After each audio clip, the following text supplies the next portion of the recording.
Salut à tous, petite actu sur Automobile Propre concernant le Audi e-tron Sportback. Donc c'est le Audi e-tron en version SUV coupé et qui a une meilleure gueule, je trouve, personnellement.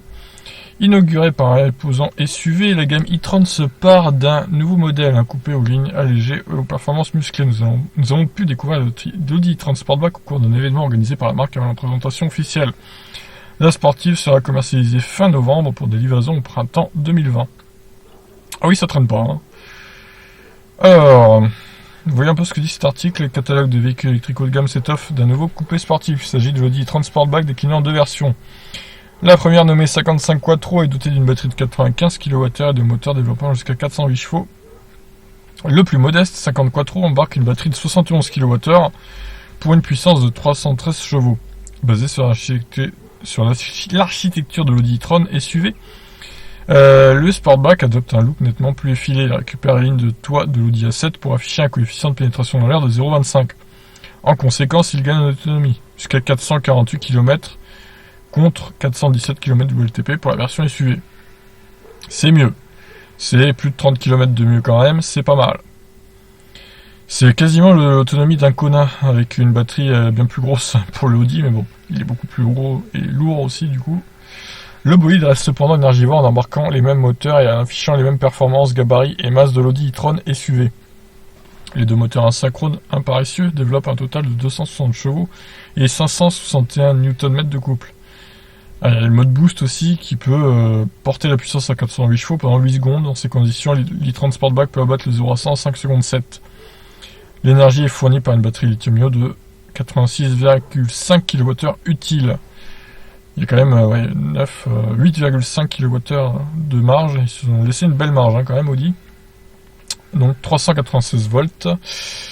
700 kg quand même la batterie. 2 tonnes 49 le véhicule. L'ensemble est refroidi par 4 circuits liquides. Ouais, vaut mieux. Surtout avec une recharge à 150 kW sur combo CCS. À domicile ou sur les petites bornes publiques en courant alternatif, l'e-tron Sportback peut charger de série jusqu'à 11 kW et 22 kW en option dispo à l'été 2020. L'option 22 kW sera intéressante, je pense, pour le coup, surtout en France. Bonne idée de la part d'Audi d'avoir fait ça. Alors que les deux modes de recharge s'effectuent via le connecteur combo CCS sur l'immense majorité des voitures électriques, Audi a préféré placer deux prises de part et d'autre du véhicule sur l'aile avant gauche.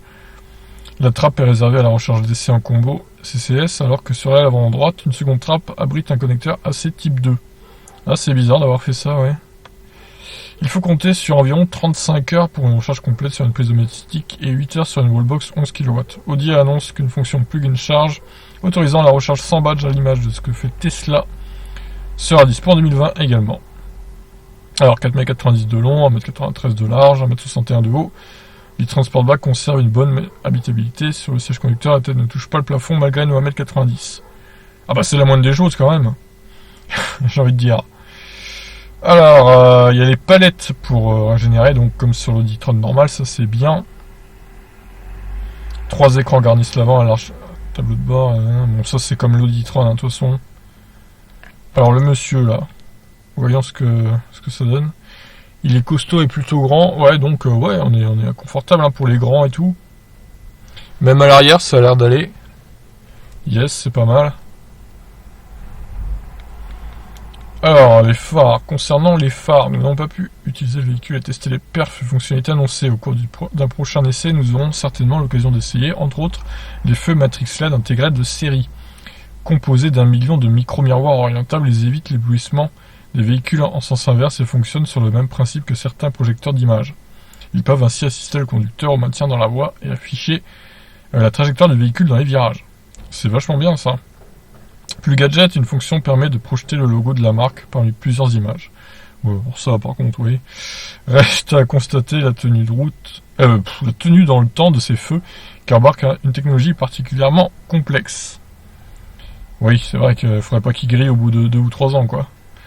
Outre le design, le volume du coffre est l'un des rares différences entre l'Audi e-tron Sportback et le SUV. Il perd 45 litres pour afficher un total de 615 litres, comprenant le fringue de 60 litres sous le capot. En abaissant la banquette arrière, la capacité passe à 1655 litres. Bah, ça reste correct, 615 litres quand même. C'est énorme, hein, c'est énorme. Mais il est vachement beau en coupé SUV. Moi, j'ai pas l'habitude d'aimer ce genre de coupé SUV, mais là, faut avouer que j'aime beaucoup. En fait, il est pas trop surélevé, donc ça choque pas, en fait. Je trouve. Alors, il y a une version moins chère, apparemment, et donc moins puissante. Dépouillée d'une partie de ses modules, la batterie passe à 71 kWh nominaux, 64,7 kWh utiles. Ah bah, c'est exactement la batterie d'un Kona, en fait. Au kilowattheure près, quoi. Alors, l'autonomie qui baisse de 100 km, par contre, 347 km WLTP. Ah, ça fait mal, hein. Là, vous avez clairement la différence d'efficience entre le Kona, Iniro et cette voiture. Donc, il y a 100 km de différence niveau efficience. C'est juste énorme. L'accélération est bien, mais c'est pas dingue, du coup. 6 secondes 8. C'est à peine mieux que Kona et Niro. À 5 ou 6 dixièmes près, c'est pareil, quoi. Et malgré qu'il soit beaucoup plus puissant, 313 chevaux, 100 chevaux de plus quand même. Mais bon, beaucoup plus lourd aussi. Alors, charge rapide bridée à 120, malgré un amaigrissement de 120 kg, le véhicule est toujours aussi gourmand. À titre de comparaison, le Kona, voilà, du coup. Il parle de ça, là. Commercialisé aujourd'hui, l'Audi e-tron Sportback entamera les premières livraisons au printemps 2020. Le véhicule sortira de l'usine de Bruxelles, un site annoncé comme neutre en émissions de CO2. Il est d'abord lancé dans une édition limitée, Edition One, vendue au prix de 71 350 € hors bonus en Allemagne. Pour le 50 Quattro, du coup. Ouais. Donc le tarif qui atteindra certainement 80 000 à 100 000 € sont les équipements pour la version 55, donc la plus haute autonomie. Ok, d'accord. Voyons les photos. Alors, hop. Le coffre. Beau décor, entre parenthèses. Bon, bah voilà. Donc Audi nous sort un e-tron Sportback, donc coupé SUV, qui a une meilleure efficience, il faut l'avouer quand même. Bon, en même temps, c'était difficile de faire pire avec le gros SUV là. Clairement, niveau conso, voilà. Mais plutôt sympathique en tout cas, ce coupé SUV Audi e-tron Sportback. Bon, bah écoutez, j'arrête là pour cette vidéo. Bon, évidemment, ce ne sera pas tout le monde qui pourra ça, évidemment, on est très très élevé. Mais bon, ils ont quand même travaillé sur l'efficience, c'est à signaler. Bon, allez, je vous laisse réagir. Ciao.